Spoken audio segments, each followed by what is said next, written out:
bringing down the economy to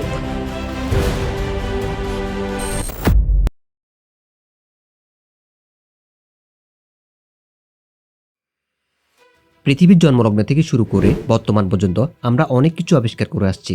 সময়ের চাকা যতই ঘুরছে আমরা ততই নতুন নতুন প্রযুক্তি বা আবিষ্কারের ছোঁয়া পাচ্ছি। শীঘ্রই আমরা এমন একটি প্রযুক্তি দেখতে পাবো যেটা গুগলকে টেক্কা দিতে চলেছে, আর সেটা হচ্ছে এআই টেকনোলজির ক্ষুদ্র একটি অংশ। ভিডিও শুরু করার আগে ছোট্ট একটি কথা মনে করিয়ে দিই, আপনি যদি আমাদের চ্যানেলে নতুন হয়ে থাকেন তাহলে এমন আরও তথ্যপূর্ণ ভিডিও পেতে আমাদের চ্যানেলটি সাবস্ক্রাইব করে রাখতে পারেন। সময়টা ছিল 4 সেপ্টেম্বর 1998। ইন্টারনেট এবং সার্চ ইঞ্জিনের দুনিয়াতে এক বিপ্লবী এবং নতুন রূপে গুগলের জন্ম হয়, যা আজকে আমাদের জীবনে খুবই গুরুত্বপূর্ণ অংশ। বর্তমানে আমরা ছোট থেকে ছোট কিংবা বড় থেকে বড় প্রশ্নের উত্তর জানার জন্য আমরা গুগলের সহায়তা নিচ্ছি, যা সারা বিশ্বে 100-রও বেশি ভাষায় পরিচালিত হচ্ছে।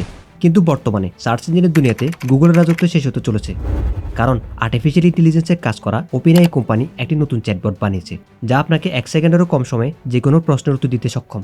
তাহলে চলুন চ্যাটবটের এই নতুন সার্চ ইঞ্জিনের ব্যাপারে আর একটু ভালোভাবে জেনে নিই। পাশাপাশি আমরা জানব আসলে কি এই চ্যাটবট গুগলকে তার ক্ষমতা থেকে সরিয়ে দিবে। 2022 সালের 30 নভেম্বর আর্টিফিশিয়াল ইন্টেলিজেন্স অর্থাৎ এআই এ কাজ করা কোম্পানি OpenAi একটি নতুন চ্যাটবট লঞ্চ করে, যার নাম ChatGPT। এটি একটি কনভারসেশনাল এআই, যার সাথে আপনি মানুষের মতো কথাবার্তা বলতে পারবেন, অর্থাৎ এটা আপনার যে কোনো প্রশ্নের উত্তর বিস্তারিতভাবে লিখে দিতে পারবে। একটি উদাহরণ দেওয়া যাক, যদি কোনো শিক্ষার্থীকে কোনো একটা বিষয়ের উপর রচনা কিংবা প্রতিবেদন লিখতে হয়, তাহলে সে ChatGPT-তে ওই রচনা কিংবা প্রতিবেদনের টাইটেল লিখে এন্টার বাটনে চাপ দিলেই সাথে সাথে সঠিক এবং নির্ভুল উত্তর ChatGPT তাকে দিয়ে দিবে।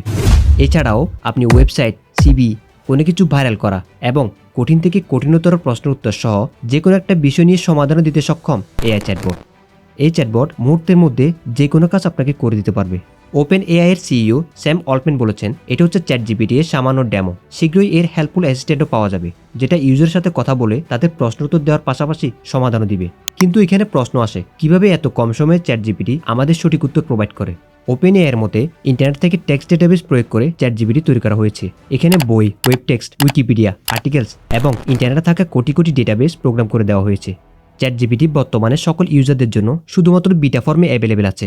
এই জন্য আপনাকে openai.com-এ গিয়ে অ্যাকাউন্ট ক্রিয়েট করতে হবে। এরপর আপনি যে কোনো প্রশ্নের উত্তর খুঁজে পেতে পারবেন। যদিও এই ChatGPT যতই অ্যাকুরেট হোক না কেন, কিন্তু এটা এখনও আপ টু ডেটেড না। এখানে 2021 সাল অবধি তথ্য ইনস্টল করা হয়েছে।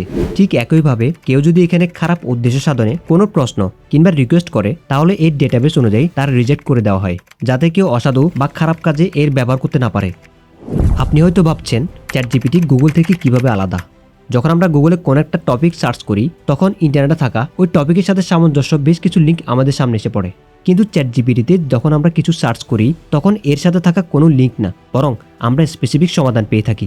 এই অবস্থায় প্রশ্ন ওঠে, ChatGPT আসার পর আসলেই কি গুগলের বিদায় ঘণ্টা বাজবে? সত্যি বলতে কি এটা বলা এখন কঠিন, কারণ ChatGPT আমাদের স্পেসিফিক সমাধান প্রোভাইড করে। অন্যদিকে গুগল আমাদের একই ক্যাটাগরির বেশ কিছু বিকল্প দিয়ে থাকে। গুগল প্রতি সেকেন্ডে গড়ে 40,000 অনুসন্ধানের জবাব বের করে। এর মানে প্রতিদিন 3.5 বিলিয়ন অনুসন্ধানের জবাব গুগল আমাদের দিয়ে থাকে। অর্থাৎ প্রতিদিন গড়ে একজন লোক 3 থেকে 4 বার গুগলে কিছু না কিছু সার্চ করে থাকে। এই অবস্থায় গুগলের বিকল্প হতে হলে ChatGPT-কে দীর্ঘ পথ পাড়ি দিতে হবে। যদিও ChatGPT আমাদের অনেক কাজ করতে পারে, কিন্তু টেকনোলজি দ্বারা তৈরিকৃত কোনো কিছুই আমাদের 100% কাজে আসে না।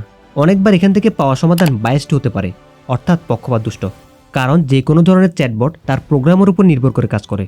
দ্যাট মিনস যে এই প্রোগ্রাম ইনস্টল করে তার কোনো একটা বিষয়ের উপর বায়াসড ধারণা থাকলে ওভারঅল আপনাকেও বায়াসড ধারণাটা পেতে হবে। সুতরাং এই আলোচনায় বুঝতে পারলাম এটা একটা লেটেস্ট টেকনোলজি, কিন্তু এটাতেও অন্যান্য টেকনোলজির মতো কিছু না কিছু ঘাটতি থাকবেই। তাই এই মুহূর্তে এই কথাটা বলা পুরোপুরি ঠিক হবে না যে এআই টেকনোলজি আমাদের রিপ্লেস করতে পারবে। আশা করি এই টপিকটি আপনাদের ভালো লেগেছে। এই টপিকের ব্যাপারে আপনার মতামত কি তা আমাদের সাথে কমেন্টে শেয়ার করতে পারেন।